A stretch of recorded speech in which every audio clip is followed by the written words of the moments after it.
هعمل معاكم بقى طريقه البتنجان بتاعتي، عشان في حد بعت لي على الخاص قال لي احنا عايزين الطريقه بالظبط. بصوا دي طماطمايه انا مقطعاها مكعبات اهي، جزرايه،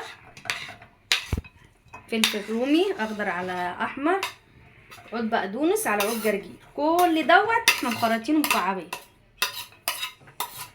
هنحط عليهم بقى ايه يا ام يوسف؟ ليمونه كبيره، 4 معالق خل او 3. طبعا في ناس ما بتحبش الخل ما تحطش عادي.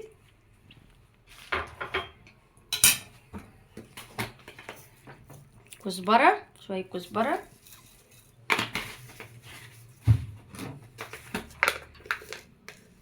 معلقه كمون، ملح،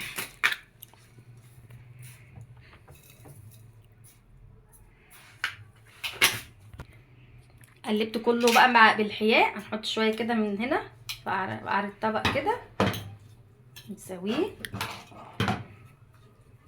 ونرص البتنجان.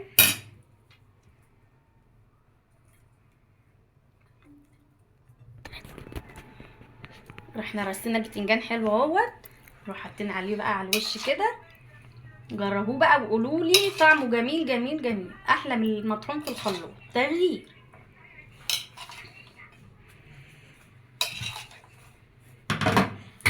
تبقى الفلفل في النص كده، وننزل ببقيه الخليط شويه بقى ايه الضغط. ايه رايكم بقى؟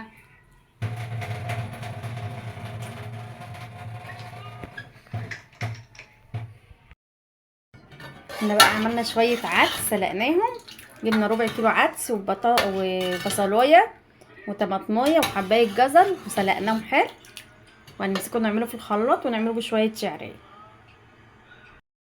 هنعمل الشعريه بتاعه العدس، حطينا شويه زيت وحطيت عليهم حبه الشعريه، نحط رشه ملح صغيره عشان تحمر بسرعه،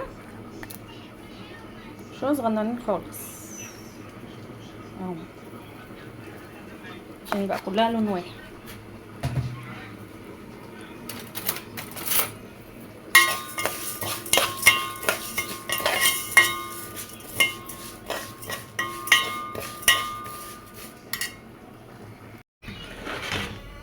الشعريه احمرت بقى اهي، حطينا عليها العدس،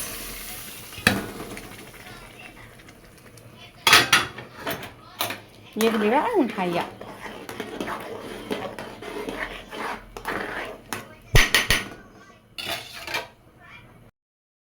حبايبي العدس بيغلي اهو، نحط مكعب خضار، شويه ملح، شويه كمون، شويه فلفل اسمر،